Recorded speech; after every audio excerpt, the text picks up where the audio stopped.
Hello guys, and welcome back to Joe's Ventures. And today we're doing another month. Another month has passed, so we're doing another dev diary for Prehistoric Kingdom, and this one's a really cool one. So this will be for May 2024. So we've got a very interesting update. This does a lot to do with staffing and the next update, things like that. So I'm quite excited to get stuck into this one. So let's have a look. Devlog May 31st.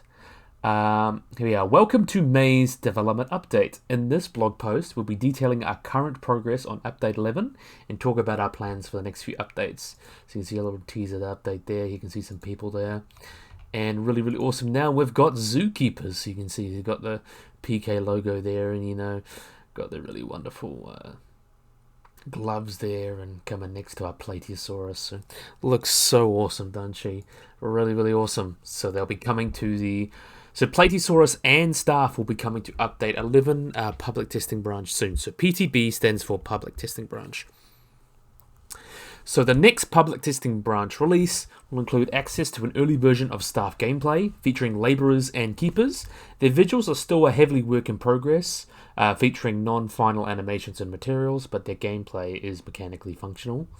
So basically, it's going to be a rough around the edges version. It's not going to look as good as it is just because a lot of the visual stuff, and looking at it's not going to be quite complete. But mechanically, it's going to be there, so it gets a good idea of the gameplay loop.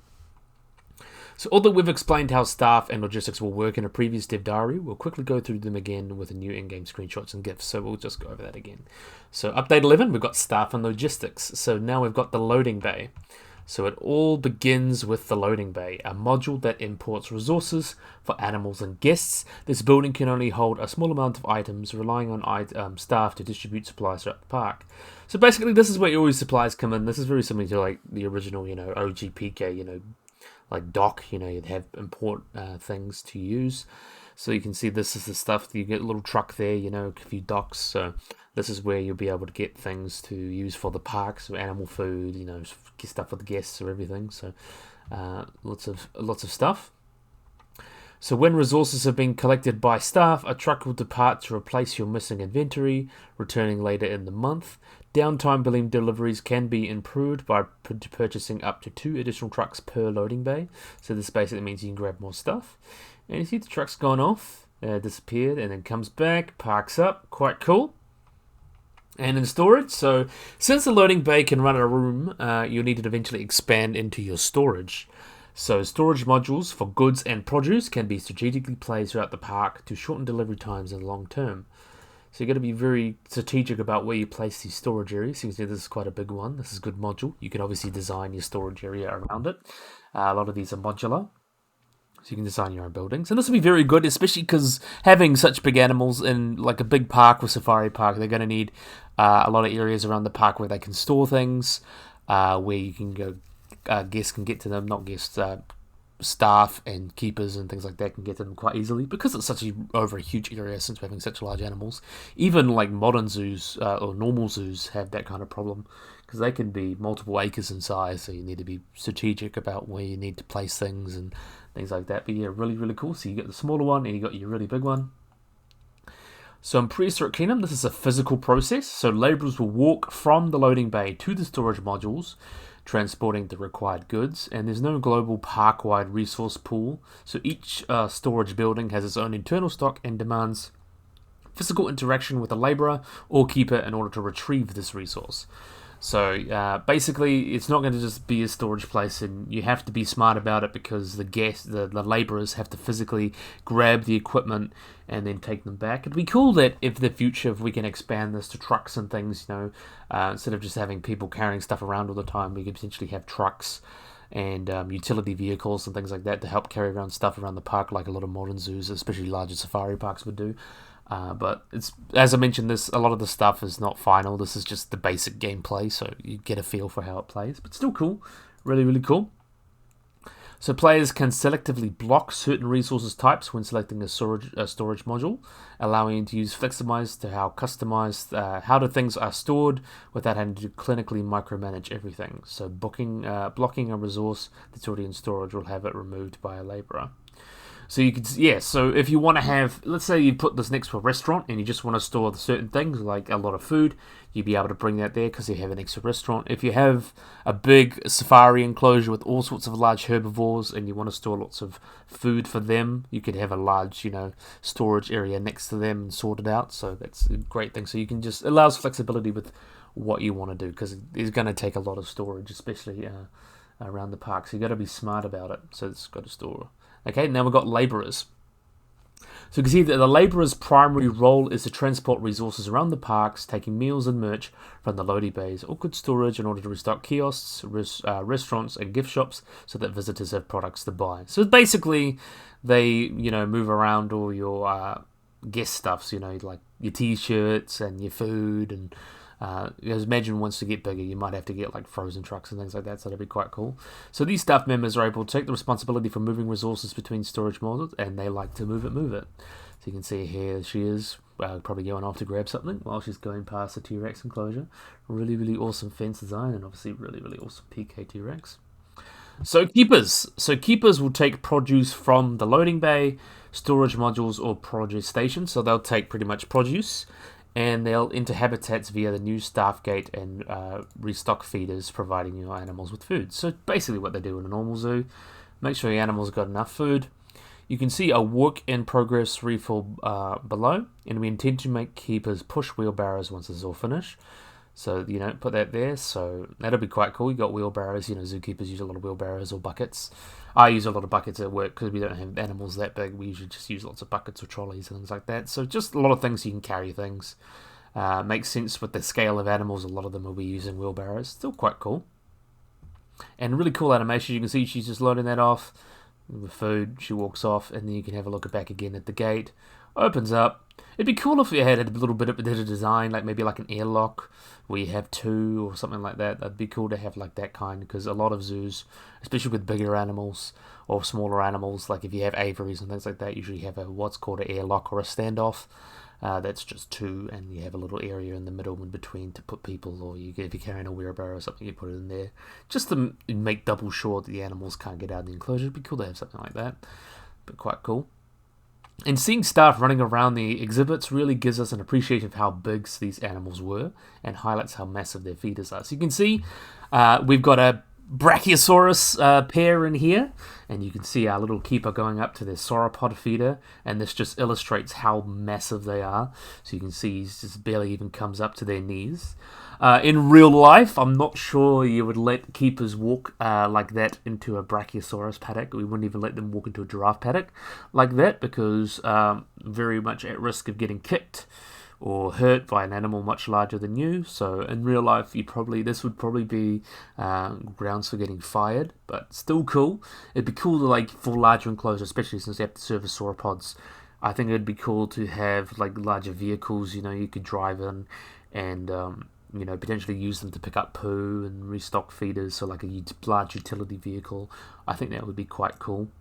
And you could have you could assign different keepers a task, because it might take 2 or 3 keepers to go around, especially the large safari enclosure, to go clean out all the poo in there. So that'd be quite cool, and that would be quite awesome. Next up, so of course after the animals have eaten, they also poop. Keepers ensure habitats stay clean by taking the nearest compost heap, dung to the nearest compost heap, to conversion into compost. So yeah, pretty much the same thing going on there. Compost there. As I mentioned, a lot of big animals, especially herbivores, will poo.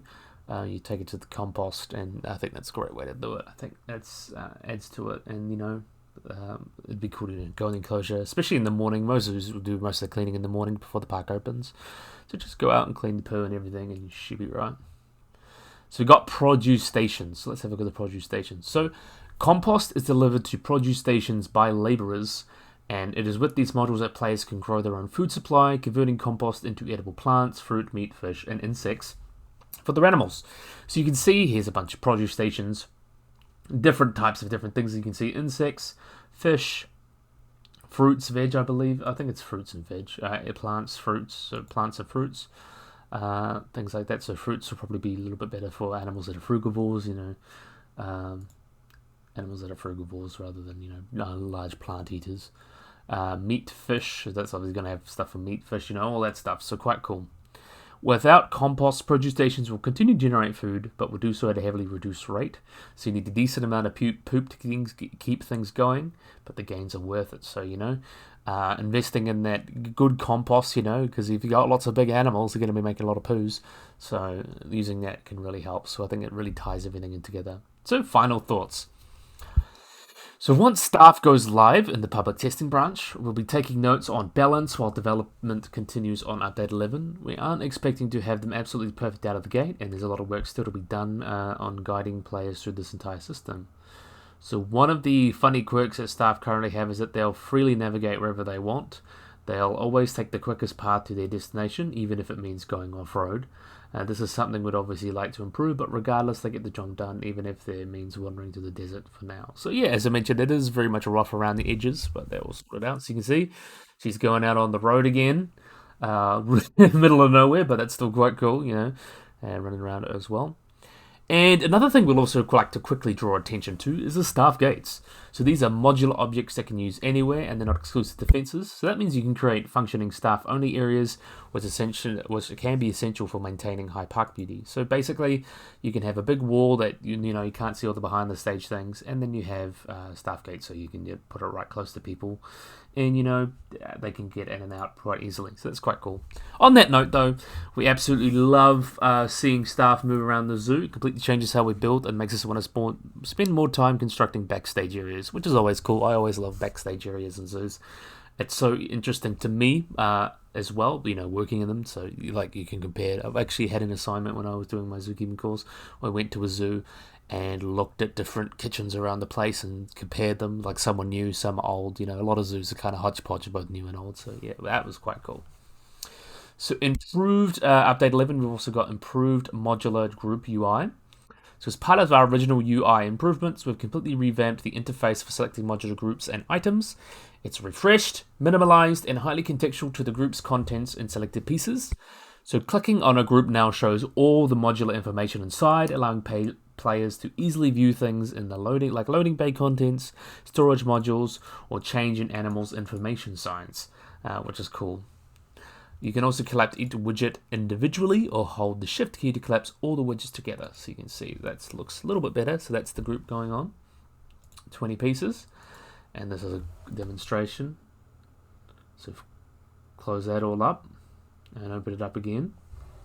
So it just makes it easier, with UI. UI is actually very important, I think, which is quite cool.